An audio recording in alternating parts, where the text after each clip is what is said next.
బాలయ్యకు అరుదైన గౌరవం. ఇఫ్ఫీ వేడుకల్లో సన్మానం. హిందూపూర్ ఎమ్మెల్యే అగ్రనటుడు నందమూరి బాలకృష్ణ గారికి అరుదైన గౌరవం దక్కింది. గోవా వేదికగా గురువారం ప్రారంభమైన international film festival of India ఇఫీ వేడుకలో ఆయనను సన్మానించారు. గోవా గవర్నర్ అశోక్ గజపతిరాజు, కేంద్ర సమాచార ప్రసార శాఖ సహాయ మంత్రి ఎల్ మురుగన్, గోవా ముఖ్యమంత్రి ప్రమోద్ సావంత్ బాలయ్యని శాలువాతో సత్కరించి పుష్పగుచ్చం అందించారు.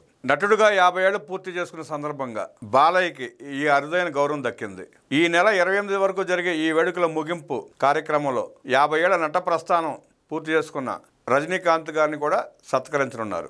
సన్మాన అనంతరం బాలకృష్ణ మాట్లాడుతూ తన ఈ ప్రయాణంలో భాగమైన వారందరికీ కృతజ్ఞతలు తెలిపారు. ఎన్టీఆర్ బసవతారకం దంపతులకు జన్మించడం నా అదృష్టం అన్నారు ఆయన. నా ప్రయాణంలో భార్య వసుంధర గారి చాలా ఉందని ఆయన పేర్కొన్నారు. సినిమాలోకి వచ్చి 50 ఏళ్ల వయసని, అసలు వయసు అడగవద్దంటూ సభికులను నవ్వులు పోయించారు. తన నట ప్రయాణం ఇంకా కొనసాగుతూనే ఉంటుందన్నారు. ఎన్టీఆర్ నట రాజకీయ జీవితం బసవతారం క్యాన్సర్ హాస్పిటల్ నెలకొల్పడానికి గల కారణాన్ని ఈ సందర్భంగా ఆయన గుర్తు చేసుకున్నారు.